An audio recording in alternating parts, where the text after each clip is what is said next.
Vanakkam and a very good evening, dearest viewers. This is Afrin hosting the interactive Facebook live session presented by SIMS Hospital Chennai, Vadapanni, and is held on every Wednesdays and Saturdays.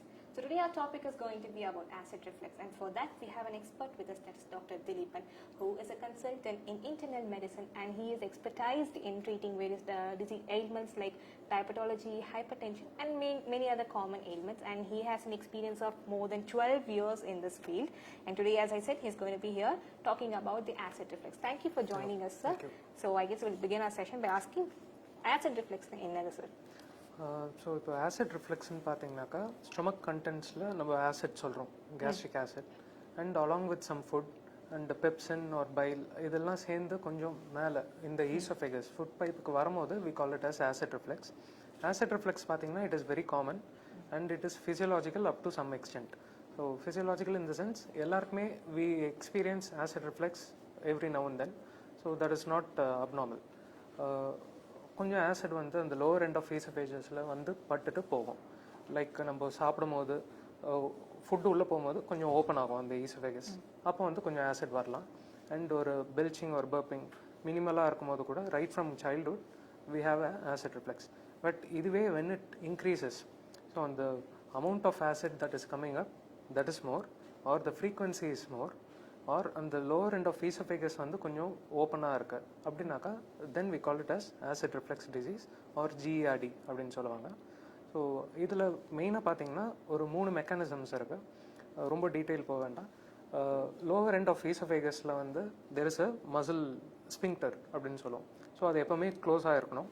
நம்ம சாப்பிடும் போது அது கொஞ்சம் open ஆகும், அந்த food போகிறதுக்காக open ஆகும், again it should remain close. Acid ரிஃப்ளெக்ஸில் பார்த்தீங்கன்னா அந்த க்ளோஸ் ஆகாமல் கொஞ்சம் ஓப்பனாக இருக்கும். So there will be a acid coming out and அந்த மசில் ஹைப்போடென்ஷன் அப்படின்னு சொல்லுவாங்க. So this is one reason. And another reason is suppose ஒரு ஸ்டொமக் அண்ட் த ஈசோஃபேகஸ் அந்த லோவர் எண்ட் எல்லாம் சேர்ந்து ஹெர்னியா மாரி இன்டு த செஸ்ட் வால் இந்த கேவிட்டிக்குள்ளே வந்ததுனாக்கா then there is a anatomical distraction. So அந்த மசிலோட அனாட்டமியே மாறுது. So they will be prone for acid reflux. Okay, so அந்த நெஞ்சு கரைப்பு அப்படின்னு சொல்றதுல வந்து இவ்வளோ டிஃப்ரென்ஸ் இருக்கு அண்ட் இவ்வளோ காசஸ் இருக்கு. So actually what are the major causes sir? எதனால இந்த ஆசிட் ரிஃப்ளெக்ஸ் வருது? ஸோ காசஸ் பார்த்தீங்கன்னா நம்ம எவ்ரிடே பண்ணுற ஆக்டிவிட்டீஸே இட்ஸ் அ ட்ரிகர்ஸ். ஸோ என்னென்னு பார்த்தீங்கன்னா especially food items, there are certain foods refluxogenic foods அப்படின்னுவாங்க. அது வந்து அந்த லோவர் எண்ட் ஆஃப் ஈசோஃபேகஸை கொஞ்சம் டைலேட் பண்ணுற மாதிரி சில ஃபுட்ஸ் இருக்கு. ஸோ காஃபி எவ்ரிடே நம்ம we are consuming, alcohol, chocolates and fatty foods. Fatty foods not only fried food அப்படின்னு இல்லை, it can be pizza or நம்ம ஊரில் பிரியாணி அந்த மாதிரி இருக்கலாம். ஈவன் அ ஸ்வீட், ஸோ ஒரு பட்டர் ஆர் கீயில் பண்ண sweet, so which has more fat, அந்த ஃபேட்டி ஃபுட் சாப்பிட்ட உடனே ஆசிட் ரிஃப்ளெக்ஸ் இன்க்ரீஸ் ஆகும். ஸோ இது வந்து common foods. And sometimes citric ஒரு புளிப்புன்னு சொல்லுவோம். ஸோ அந்த ஃபுட்டுலேயும் கூட ஆசிட் ரிஃப்ளெக்ஸ் அதிகமாகலாம். அண்ட் இதிலலாம் வந்து இந்த lower end of oesophagus tone கம்மியாது. And this is one reason. இன்னொன்று வந்து ஸ்பைசி ஃபுட், காரம், ஒரு க்ரீன் சில்லிஸ் ஆர் மசாலாஸ் அந்த மாதிரி ஸோ காரமாக இருக்கிறதுல வந்து ஆசிட் இன்க்ரீஸ் ஆகிடும். So it is more of a acidity causing food. So acid content அதிகமாகும் போது that acid comes to the esophagus and causes acid reflux. So காரமாக சாப்பிட்றது எல்லாமே நம்ம என்னைக்காவது ஒரு பிரியாணி ஒரு அவுட் சைட் ஃபுட் அந்த மாதிரி சாப்பிடும் போது வி கெட் ஆசிட் ரிஃப்ளெக்ஸ். இது இல்லாமல் there are medications. So patients who are on diabetic medications, மெட்ஃபார்மின்னு ஒரு ட்ரக் இருக்குது. ஸோ இந்த மாதிரி ட்ரக்கில் it might cause gastritis and acid reflux. சில பேருக்கு வந்து ஸ்டீராய்ட்ஸ் கொடுப்பாங்க for rheumatoid arthritis or wheezing. So அந்த steroids also can cause some amount of acidity and acid reflux. So இது வந்து மெடிகேஷனல் பார்ட். அண்ட் ஜென்ரலாக பார்த்தீங்கன்னா இப்போ சாப்பிட்ட உடனே ஏதாவது ஒரு ஹெவி ஒர்க் பண்ணுறது, லிஃப்டிங் சம்திங் ஆர் ஸ்ட்ரெயின் பண்ணுறது, இல்லை குனியறது, அந்த மாதிரி பண்ணும்போது ஒரு அனாட்டமிக்கலாகவே food is tend to go up. So அந்த மாதிரி வரலாம். ஸோ இதெல்லாம் common causes of acid reflux. Okay sir. So actually யாரெல்லாம் சார் இதெல்லாம் ப்ரோன்? பிகாஸ் யூஸ்வலி நம்ம வந்து அடல்ட் ஏஜ்டு பர்சனுக்கு அவங்களுக்கு தான் அந்த நெஞ்சரிச்சு but I think there are other category of peoples who are more prone to it. So this is not related to any age. Even right from child birth lerinde within few months la they develop or reflex varala, they vomit. So அந்த மாதிரி இருக்கலாம்.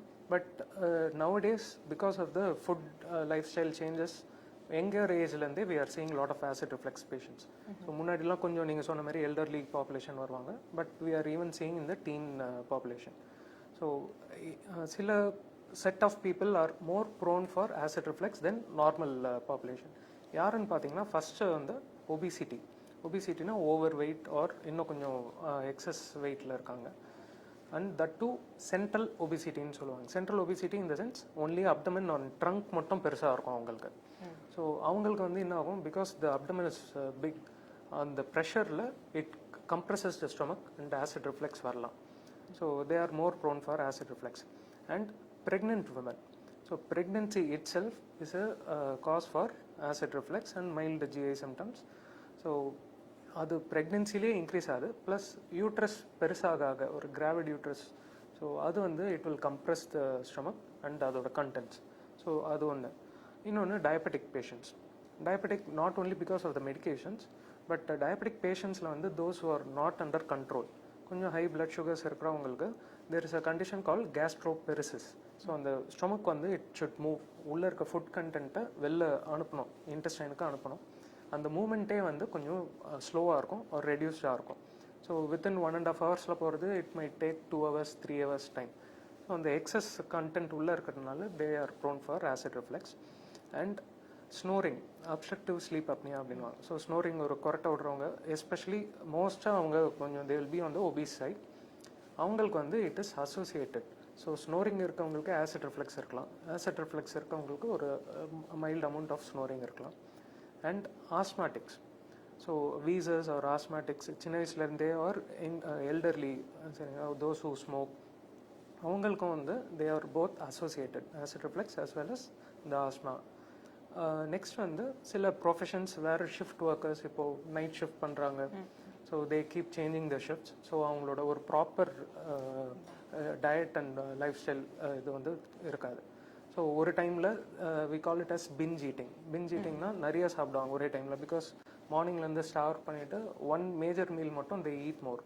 So அந்தமாரி especially அந்த binge eat பண்ணுறவங்களுக்கு they develop severe acid reflux. அதேமாரி binge drinking, not only alcohol, even regular water or any liquids. So ஸ்டொமக்கில் வந்து உங்களுக்கு தெர் இஸ் ஆல்ரெடி ஆசிட், கொஞ்சம் ஃபுட் கண்டென்ட் இருக்குது. மார்னிங்லேருந்து தண்ணி குடிக்காமல் ஒரே டைமில் they drink lot of water. So after eating food, so இந்த கண்டென்ட்ஸ் எல்லாமே சேர்ந்து it can develop acid reflux. Okay, so after eating food, pati neenga sonneenga drinking water. Like I want to ask you, sir, before eating food, drinking water, is that fine, sir? Like after giving a long break. Okay, நீங்கள் if you want to reduce your weight or reduce your food intake அப்படின்னாக்கா நம்ம we generally ask them to drink some amount of water beforehand itself. But அதுக்கும் இதுக்கும் there is no particular correlation. But after food நிறைய குடிக்கிறத we need to avoid. சரிங்களா? Since நீங்க வந்து இப்போ ஆஸ்மா பத்தி பேசுனீங்க and all the other things you have spoken and you kept telling that stomach and food pipe and all, so I feel like maybe the acid reflux might also affect some other organs, sir? Yes. So acid ரிஃப்ளெக்ஸில் யூஸ்வலாக இப்போ நம்ம சொன்னது it comes to the oesophagus. So major organ damage வந்து அந்த oesophagus food பைப்புக்கு தான் வரப்போகுது. பட் சம்டைம்ஸ் ஆசிட் ரிஃப்ளெக்ஸ் ஆகுது, so it comes to the throat வரும்போது ஒரு காஃப் வரலாம் அண்ட் சம்டைம்ஸ் ஆஸ்பிரேட் ஆகலாம். ஸோ நார்மலாக இருக்கவங்க வி ஸ்வாலோ சலைவா, சம்டைம்ஸ் நம்மளுக்கே கூட it might get aspirated. So அந்த மாதிரி லங்ஸுக்கு போச்சுன்னா it might cause pneumonia, infections, சரிங்களா, and cause for asthma also. அந்த மாதிரி eustachian tube, ear, nose, throat எல்லாமே கனெக்டட். ஸோ அந்த ஃபேரிங்ஸில் இன்ஃப்ளமேஷன் இருக்க அந்த ஈஸ்டேஷன் டியூப் பிளாக் ஆகலாம். So they might even develop ear infections. So அது வரலாம். பேட் பிரெத் வரும், ஏன்னா ஆசிட் வெளில வரதுனால they will have a bad breath, அந்த மாதிரி இருக்கும். ஓகே சார், ஸோ இப்போ வந்துட்டு மேஜர் சிம்டம்ஸ் ஆசிட் ரிஃப்ளெக்ஸ்னால ஜஸ்ட் நெஞ்சு கரிச்சல் அந்த மாதிரி இருக்கு. What are the other symptoms that we prone to? Coming to the common symptoms, first வந்து it is called as reflux or retrosternal burning sensation அப்படின்னாங்க. ஸோ சென்டர் ஆஃப் த செஸ்ட்டுக்கு பின்னாடி ஒரு எரிச்சல், நெஞ்சு கரிச்சல் அப்படின்னு. So that is the most commonest cause. Next வந்து ரீகஜிடேஷன். ஸோ நம்ம சாப்பிட்டது, மார்னிங் சாப்பிட்டது ஒரு ஆஃப்டர்நூன் சாப்பிட்டது வந்து கொஞ்சம் நேரம் கழித்து we feel it in the throat. So சாப்பிட்டதே எதிர்கழிச்சிட்டு வரும் அப்படின்னு சொல்லுவாங்க. ஸோ அந்த மாதிரி ஃபுட் பார்ட்டிகல்ஸோட மேலே வரலாம். So regurgitation is the second most common. Third is dysphagia. டிஸ்ஃபேஜியானா ஒரு டிஃபிகல்ட்டி இன் ஸ்வாலோயிங். ஸோ இப்போ இந்த ஈசோஃபேகஸ் கண்டினியூஸாக இந்த மாதிரி ஆசிட் அண்ட் ஃபுட் பார்ட்டிகல்ஸ் பட்டு அதில் புண்ணாயிடும். புண்ணாயிடுச்சுன்னா it will start paining. So ஒரு கொஞ்சம் கஷ்டமாகவும் இருக்கும். ஸோ அது டிஸ்ஃபேஜியா அப்படின்னு சொல்லலாம். These are the 3 most common symptoms. இது இல்லாமல் ரிஃப்ளெக்ஸ் காஃப். ஸோ நான் சொன்னேன் த்ரோட்டுக்கு வருது. த்ரோட்டுக்கு வரும்போது it triggers a cough response. So சில பேருக்கு வந்து வெறும் காஃப் மட்டும் இருக்கும், க்ரானிக்காக இருக்கும், ரொம்ப நாளாக இருக்கும். ஸோ அவங்க வந்து காஃப் சிரப் அந்த மாதிரி மெடிசன்ஸ்லாம் எடுத்துருப்பாங்க. But this is because of the acid reflux. So we call it as reflux cough. அது வரலாம். இன்னொன்று வந்து இந்த பேட் பிரெத். சம்டைம்ஸ் ஆசிட் நிறைய வர டென்டல் டீகேவே ஆகிடும். So oral cavity poor hygiene இருக்கும், டென்டல் டீகேஸ் வரலாம். இன்னொன்று chest pain. So chest pain வந்து சம்டைம்ஸ் ஆசிட் ரிஃப்ளெக்ஸ் எரிச்சல் மட்டும் இல்லாமல் there will be a sharp are very severe pain. So almost cardiac pain மாதிரி கூட வரலாம். So these are the other symptoms. கடைசியாக நீங்கள் சொன்னீங்க ஆல்மோஸ்ட் கார்டியாக் பெயினும். ஸோ பேஷண்ட்ஸ்க்கு வந்து ஆப்வியஸ்லி ஒரு கன்ஃபியூஷன் இருக்குது, இது மேலே நம்மளுக்கு கார்டியாக் பெயினா இல்லை ஆசிட் ரிஃப்ளெக்ஸ் பெயினா? So how to we differentiate that? So that is very important. So cardiac pain வரவங்க வந்து they should not mistake only acid reflux அப்படின்னு எடுக்கக்கூடாது. ஆசிட் ரிஃப்ளெக்ஸ் ரெகுலராக வரவங்களுக்கு they should not be over anxious, நம்மளுக்கு cardiac pain வருதுன்னு. So both ways it is important. Acid ரிஃப்ளெக்ஸில் பார்த்தீங்கன்னா அது பெயின் இஸ் ப்ரிக்கிங், அந்த மாதிரி பெயின் வரும், ஒரு பர்னிங் சென்சேஷனோட அசோசியேட்டடாக இருக்கும். It will be increase after food intake. So that is a main correlation. So food சாப்பிட்ட உடனே எஸ்பெஷலி ஒரு ஸ்பைசி ஆயிலி ஃபுட் நம்ம அந்த லிஸ்ட்டு சொன்னோம், அந்த மாதிரி ஃபுட் சாப்பிட்ட உடனே there will be a associated pain. Sometimes vomiting, ரீகஜிடேஷனோட சேர்ந்து வரலாம். வெரஸ் கார்டியக் செஸ்ட் பெயின், ஒரு ஆன்ஜைனா அப்படின்னு சொன்னாங்கன்னா அது வந்து எக்ஸர்ஷனலாக வரும் காமனாக. ஸோ ஒரு படி ஏறுறாங்க, ஒரு எமோஷ்னல் எக்ஸர்ஷன் அந்த மாதிரி இருக்கும்போது they will have a central pain. அது வந்து வெயிட் வச்சு அழுத்துற மாதிரி இருக்கும். So it's a weight on the chest. So they will be having difficulty in breathing, மூச்சு இழுக்க முடியாது. அண்ட் பால்பிட்டேஷன்ஸ் வரலாம், ஹார்ட் ரேட் கொஞ்சம் இன்க்ரீஸ் ஆகலாம், ஸ்வெட் ஆகிடும். அதுக்கப்புறம் அந்த pain sometimes it might radiate to the neck, jaw போகலாம், sometimes to the left shoulder and வரைக்கும் போகலாம். So this is cardiac pain. But ஒரு சர்டன் ஏஜுக்கு மேலே அபவ் 35 இயர்ஸ் கொஞ்சம் ரிஸ்க் ஃபேக்டர்ஸ் இருக்குது, family history of cardiac events அதெல்லாம் இருக்குனாக்கா better to always go and check a cardiac pain first, get it evaluated. So ஒரு இசிஜி ஆர் கார்டியக் பயோ என்சைம்ஸ்லாம் இருக்குது, ட்ரோபனின் நை அந்த மாதிரி இருக்கும். ஸோ அது பார்த்துட்டாக்கா we can differentiate between whether it's a cardiac or a non-cardiac chest pain. So we have seen lot of patients coming to the ER emergency வந்து ஒரு almost 50% of non-cardiac chest pain is because of acid reflux. So அந்த anxietyல they come to the emergency, ECG everything will be normal. So அவங்களுக்கு we give some treatment and then they will become better. Okay, sir. So, அப்பவே you have mentioned about vomiting. So, I have heard people who has this acid reflux, they have different colors of vomiting. Is that true, sir? Usually, the stomach content will be part of the vomitus. So, என்ன சாப்பிட்டோமோ அதுதான் வரும். Sometimes சாப்பிடாமே இருக்காங்க, prolonged fasting, அவங்களுக்குலாம் வந்து they will just vomit only acid. சரிங்களா? It's going to be a clear liquid. And இன்னொரு cause of acid reflux is due to gallstones, அந்த மாதிரி மினிமல் கால் பிளாடர் ப்ராப்ளம்ஸ் இருக்கவங்களுக்கு they are more prone. So sometimes பைலோட சேர்ந்து வரலாம். So file பித்தம்னு சொல்கிறாங்க. So ஒரு எல்லோ கலர், அந்த மாதிரி எல்லோ டு க்ரீன் கலரில் அலாங் வித் வாமிட்டிங் வரலாம். ஸோ இந்த மாதிரி வரலாம். And in severe acid reflux or கூட ஒரு அசிடிட்டி, பெப்டிக் அல்சர் டிசீஸ் இருக்குது. So if there is any bleed, it can be along with blood also, or even frank blood for that matter, hematemesis அப்படின்னு சொல்லுவோம். So வெறும் blood they can vomit. So இது வந்து ரொம்ப severe சிம்டம்ஸில் வரும். Okay, so இதெல்லாம் எப்படி சார் நம்ம இன்வெஸ்டிகேட் பண்ணுவோம்? ஸோ இன்வெஸ்டிகேஷன் பார்த்தீங்கன்னா இனிஷியலாக ஒரு younger age group without much other comorbid conditions நம்ம வந்து ரொம்ப சிவியராக இன்வெஸ்டிகேட் பண்ணணும்னு அவசியம் இல்லை. First we will treat symptomatically, identify the problem assess பண்ணணும், then we treat symptomatically. Treat பண்ணிவிட்டு if it is resolving then we can just leave it. If it is not resolving after ஒரு 2 weeks of ட்ரீட்மெண்ட்டும் இன்னும் still it persists, then we need to investigate. இதே வந்து ஒரு above 50 years தென் first எபிசோடில் கூட we have to evaluate because அவங்களோட risk of other complications are more. சரிங்களா? So coming to the investigations, commonly done investigation is endoscopy.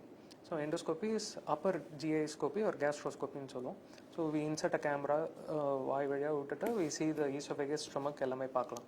So எண்டோஸ்கோப்பியில் we can see the esophagus எப்படி இருக்குது, புண்ணா இருக்கா இல்லையா, lower end of esophagus பார்க்கலாம். And அந்த ஈசோஃபேஜியல் ஜங்ஷன் பார்க்கலாம். ஜங்ஷன் வந்து இஃப் இட் இஸ் கொஞ்சம் ஓப்பனாக இருக்குது அப்படின்னா we know there is some amount of lax esophageal sphincter. And உள்ள ஸ்டொமக் கண்டென்ஷன் பார்க்கலாம். ஸ்டொமக் டியோடனம் வரைக்கும் any ulcers present or not அந்த மாதிரி கண்டுபிடிக்கலாம். பட் காமனாக மைல்ட் சிம்டம்ஸ் இருக்கிறவங்களுக்கு, மைல்டு டு மாடரேட் சிம்டம்ஸ் இருக்கிறவங்களுக்கு 70% of the time endoscopy will be normal. So அதை வச்சுட்டு நம்ம we can't definitely diagnose as acid reflux. ஸோ அதுக்காக இன்னொரு 2-3 இன்வெஸ்டிகேஷன்ஸ் இருக்குது. ஸோ ஒன்று வந்து ஈசோஃபேஜியல் மேனோமெட்ரி அப்படின்வாங்க. மேனோமெட்ரினா ப்ரெஷர் பார்க்குறதுக்காக. ஸோ அந்த oesophagus is a muscle. So அந்த மசிலுக்கு ஒரு டோன் அண்ட் ஒரு ப்ரெஷர் இருக்கணும். ஸோ ஆல்வேஸ் க்ளோஸாக இருக்கணும். ஸோ அங்கே அந்த லோவர் எண்ட் ஆஃப் ஈசோஃபேகஸில் வந்து ஒரு ப்ரெஷர் மீட்டர் மாதிரி வைப்போம். அதுவும் த்ரூ எண்டோஸ்கோபி. ஸோ அதில் வந்து வில் நோ அந்த ப்ரெஷர் இன்க்ரீஸ்டாக இருக்கா லோவாக இருக்கான்னு. ஸோ இன்க்ரீஸ்டாக இருக்குது other conditions, esophageal spasm, achalasia கார்டினா அந்த மாதிரி கண்டிஷன்ஸ் இருக்குது. வேறஸ் இன் ஜிஆர்டி அந்த ப்ரெஷர் வந்து லோவாக இருக்கும். சரிங்களா? So that is one investigation. Next is pH monitoring. பிஹெச்னா இந்த ஆசிட் லெவல். ஸோ அதை வந்து வில் மானிட்டர். யூஸ்வலாக ஸ்டொமக் ஆசிட்ஸ் பார்த்தீங்கன்னா 2 to 4 pHல இருக்கும். Very highly acidic, most acidic fluid in our பாடி. அதே ஈசோஃபேகஸில் அவ்வளோ இருக்கக்கூடாது. It should be above 4, up to 7 வரைக்கும் இருக்கலாம். ஸோ அந்த அதேமாரி through endoscopy they place a pH meter. அது வந்து அந்த லோவர் எண்ட் ஆஃப் ஈசோஃபேகஸில் ஃபிக்ஸ் பண்ணிவிட்டு ஒரு த்ரெட் மாதிரி வச்சுருவாங்க. இதர் த்ரூ நோஸ் ஆர் மவுத் இருக்கும். So we can retrieve it also. It will be kept for 24 hours. So ஒரு ஹோல்டர் மானிட்டரிங் பண்ணுற மாதிரி ஆம்புலேட்ரியாக நம்ம வச்சுட்டு will ask the patient to continues routine activities. So அது பண்ணும்போது வில் நோ எந்த டைமில் ஆசிட் அதிகமாக வருது, ஸோ ஆசிட் எவ்வளோ சிவியராக வருது, and how frequently is getting. So இதெல்லாம் வச்சு மானிட்டர் பண்ணலாம். This is more specific, 99% specific and 95% sensitive. So gold standard in diagnosing ஜிஆர்டின்னு சொல்லுவோம். It is not routinely done because of other issues, but it is the best tool we have. இது இல்லாமல் we can do x-rays. x-rays வந்து normal எக்ஸ்ரேல it will be normal only. அதே if there is a hiatal hernia, அந்த stomach and esophagus content வந்து chest wall இருக்கு, instead of abdomen it has come to the chest wall. அது வந்து x-raysல தெரியும்.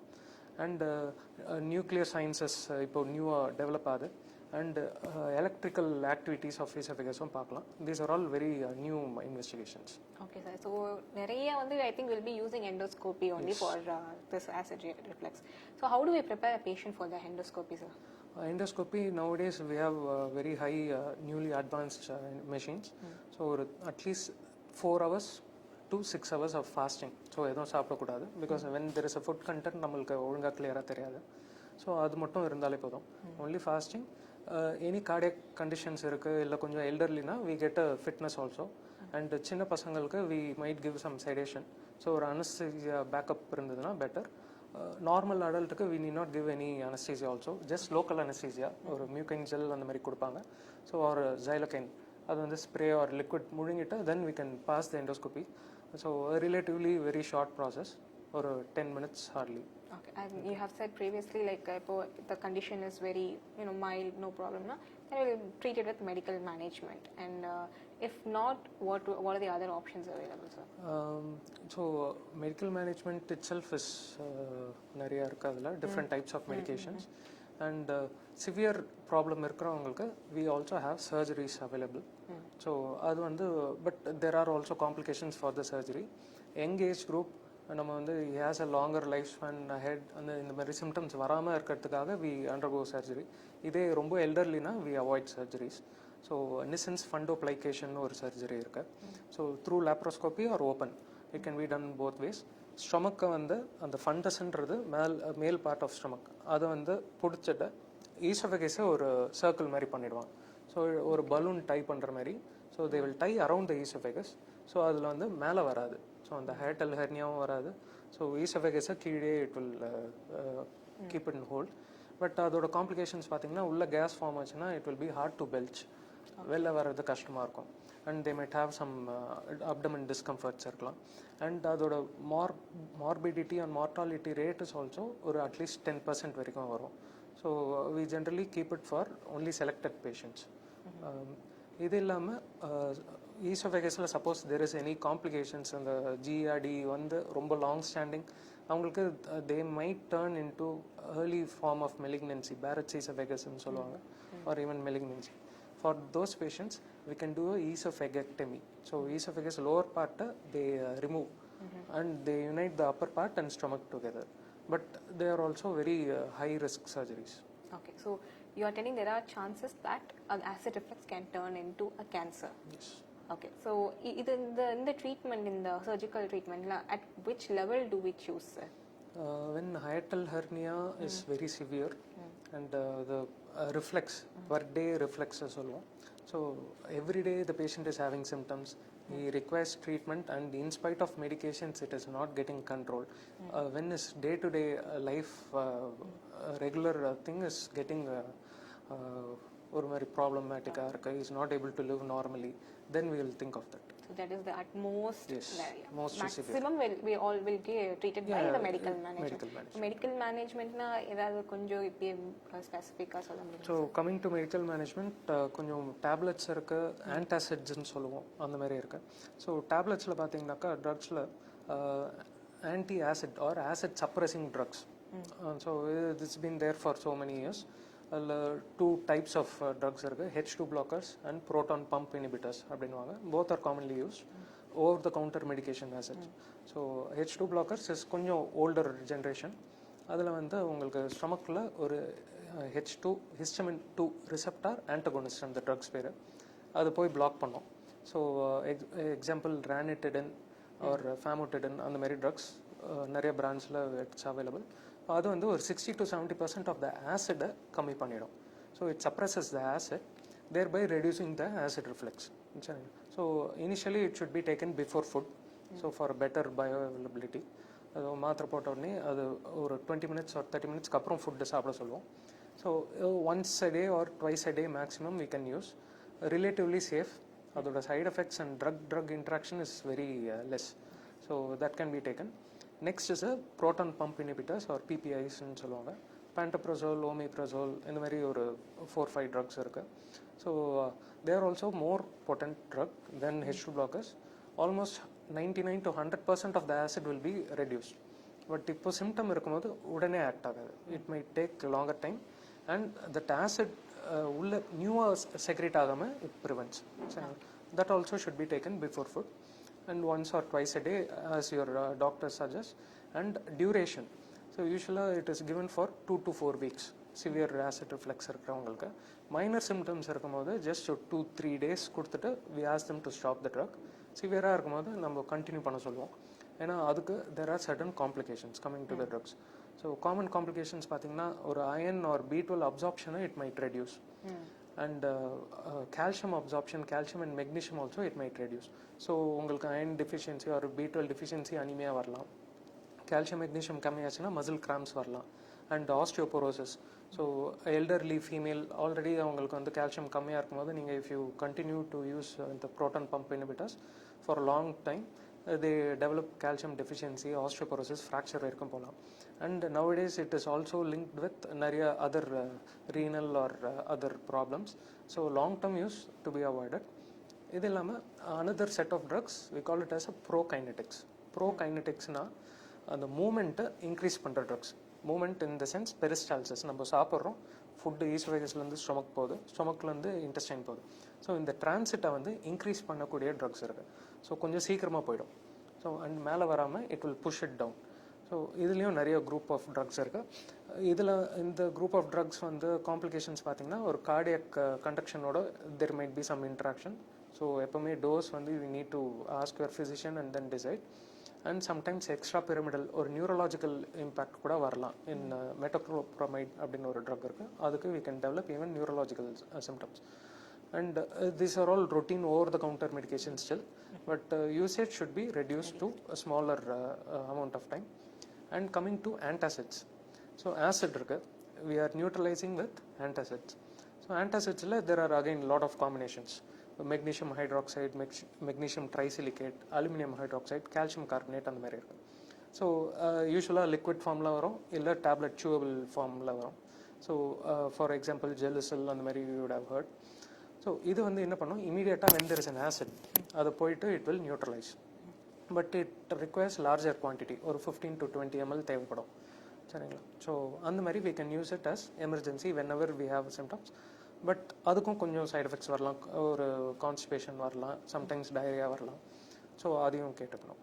Okay sir. So இப்போ usually நம்ம வீட்டிலலாம் வந்துட்டு உடனே நெஞ்சிரிக்கு தான் டக்குன்னு எடுத்துட்டு பேன் எடுங்க, பேன் போடுங்க, ரானிட்டிடன் போடுங்க. ஸோ இப்போ வந்து we are like well aware that even these have lot of side effects. Yes. Okay sir. So I think everything to be monitored and done with caution. Ask your doctors and usage you can reduce. If one more thing sir, if maybe at times we have this acid reflux, can we sometimes not use the medicine and try to heal it on its own? Definitely. ஒரு mild symptomsக்கு we need not rely on medicines. So acid reflux இப்போ எல்லாருக்குமே இருக்கும். Not everyone is taking medicines regularly. கொஞ்சம் lifestyle modifications. So நீங்கள் first சொன்ன triggers. So உங்களுக்கு if you are identifying some trigger which is aggravating the acid reflux for you, better to avoid. So இப்போ நீங்கள் empty ஸ்டொமக்கில் எழுந்த உடனே coffee குடிக்கிறீங்க, நல்ல ஸ்ட்ராங் காஃபி குடித்த உடனே you get acid reflux throughout the day. Either reduce the caffeine intake or அவாய்டே பண்ணிடலாம். ஸோ டைரக்ட் சரிங்களா, என்ன ஃபேக்டர் அக்ரிவேட் பண்ணதோ அதை அவாய்ட் பண்ணோம். Alcohol is a definite no. And fatty foods எல்லாம் you can reduce. And more steamed or boiled or even அந்த மாதிரி roast vegetable அந்த மாதிரி எடுத்துக்கலாம் instead of a fried food. So அது பண்ணலாம். ஸ்வீட்ஸ் கொஞ்சம் ரெடியூஸ் பண்ணோம். அண்ட் பிஞ்ச் ஈட்டிங், ஸோ அந்த ஒரே டைமில் நிறையா சாப்பிட்றது, அதை வந்து we need to reduce first. சரிங்களா? அது வந்து ஸ்டொமக்கையும் இன்க்ரீஸ் பண்ணுது, அந்த ஈசோஃபேகஸையும் இன்க்ரீஸ் பண்ணுது. அதனால் இந்த ரெக்கரண்ட்டாக பிஞ்ச் ஈட் பண்ணுறவங்களுக்கு they will have a very wide open lower esophageal sphincter. So அதெல்லாம் வந்து we need to avoid. So we ask them to take small quantities of food and frequently. So acid neutralize பண்ணனும். Food சாப்பிட்டா acid கொஞ்சம் neutralize ஆகும். So every 3 to 4 hours some amount of food. It can be some fruits, சரிங்களா, non citric fruits if preferable. And வேற ஏதாவது ஒரு nuts அந்த மாதிரி healthy options, சரிங்களா. Avoid the chips and other savory snacks. So ஒரு உடனே போண்டா பஜ்ஜி அந்த மாதிரிலாம் evening we have tiffin along with coffee. So அந்த ஆயில் காஃபி எல்லாமே இட் வில் அக்ரவேட். அதை அவாய்ட் பண்ணிவிட்டு you can go for fresh fruits அந்த மாதிரி பண்ணலாம். இது வந்து ஃபுட் இது. அண்ட் தண்ணியும் சொன்னோம். ஸோ டேக் ஸ்மால் குவான்டிட்டிஸ், ஒரு glass of water very frequently. So நீங்கள் தர்ஸ்ட் அதிகமாக இருந்துகிட்டே இருக்கா, ட்ரிங்க் எவ்ரி 1 hour ஒரு கிளாஸ் அந்த மாதிரி எடுத்துக்கலாம். இன்ஸ்டெட் ஆஃப் டேக்கிங் ஒரு 500 ml at a single stretch. அதுவும் எஸ்பெஷலி தூங்குறதுக்கு முன்னாடி வந்து தண்ணி அப்போ தான் நிறையா குடிப்பாங்க. ஸோ எல்லாமே சேர்ந்து மேலே வரும். ஸோ இந்த மாதிரி பண்ணணும். இன்னொன்று வந்து உங்களுக்கு சாப்பிட்றதுக்கும் தூங்குறதுக்கும் there should be some time. So இது வந்து லைக் கிராவிட்டி மாதிரி. ஸோ நின்றுட்டு இருக்கும்போது அப்ரைட்டாக இருக்கும்போது it's in the stomach. So நீங்கள் அப்படியே படுக்கும்போது it comes to the oesophagus, அந்த food and acid everything together. Stomach பார்த்தீங்கன்னா காமனாக 99% வந்து எல்லாருக்குமே லெஃப்ட் சைடில் இருக்கும். லெஃப்ட் சைடில் அந்த கர்வேச்சர் இஸ் ஆல்சோ அந்த லெஃப்ட் சைட், கிரேட்டர் கர்வேச்சர்னு சொல்லுவோம். ஸோ அது வந்து when you lie down on left side acid மேலே வராது, it will be retain in the stomach. whereas if you lie down on the right side அதில் டேரெக்டாக ஈசோஃபேகஸ்க்கு தான் வருது. ஸோ அந்த ஸ்டொமக் கண்டென்ட்ஸ் எல்லாமே ஈசோஃபேகஸ் போகும். So we advise them to lie down on left side யூஸ்வலாக ஆசிட் ரிஃப்ளெக்ஸ் இருக்கவங்களுக்கு. And one more thing, ஒரு கொஞ்சம் ஹைட் இன்க்ரீஸ் பண்ணணும். யுவர் ஹெட் எண்ட் அதை வந்து எலிவேட் பண்ணணும் அட்லீஸ்ட் பை 8 inches. ஸோ இது not only your head, it should be entire பாடியோட, சரிங்களா. ஃப்ரம் ஹிப்பில் இருந்து the whole back should be given support. So either wedge pillow அந்த மாதிரி பண்ணலாம். ஹாஸ்பிட்டல் பெட்ஸ் பார்த்தீங்கன்னா இட் கேன் பி எலிவேட்டட். அந்த மாதிரி you can have some head and elevators at home, சரிங்களா. ஒரு பிளாங்க் வச்சுட்டு யூ கேன் லிஃப்ட் ஆர் பெட்டே வந்து கீழே you can increase the height. So lift பண்ண மாதிரி.